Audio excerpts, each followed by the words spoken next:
সম্প্রতি ঘটে যাওয়া দুই সংঘাত ভারত পাকিস্তান এবং ইরান ইসরায়েল, যেখানে যুক্তরাষ্ট্র প্রত্যক্ষ পরোক্ষ উভয়ভাবেই জড়িত।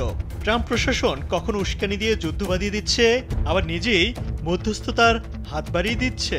বলা চলে আন্তর্জাতিক মহলকে এখন নাটকীয়তার চরম মঞ্চ বানিয়ে ফেলেছে যুক্তরাষ্ট্র। ইরান ও ইসরায়েলকে যুদ্ধবিরতিতে রাজি করিয়ে এখন পাকিস্তানের সাথে কি কোনো চাল চালতে চাচ্ছে ট্রাম্প প্রশাসন? পাকিস্তানের প্রধানমন্ত্রী শাহবাজ শরীফকে ফোন করেছে মার্কিন পররাষ্ট্রমন্ত্রী মার্কো রুবিও। মার্কিন পররাষ্ট্র দপ্তর জানিয়েছে গুরুত্বপূর্ণ ফোন আলাপ হয়েছে তাদের মধ্যে। শুক্রবার ইসলামাবাদ জানায়, প্রধানমন্ত্রী শাহবাজ শরীফ মার্কিন পররাষ্ট্রমন্ত্রী মার্কো রুবিওর কাছ থেকে টেলিফোনে কল পান।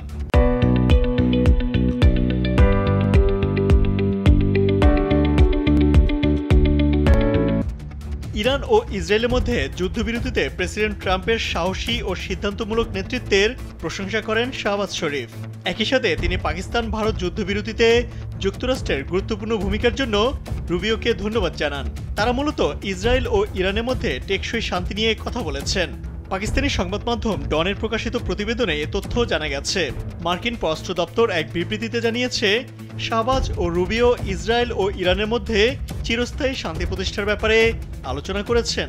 পররাষ্ট্রমন্ত্রী রুবিও জোর দিয়ে বলেন, ইরান কখনোই পারমাণবিক অস্ত্র তৈরি বা অর্জন করতে পারবে না।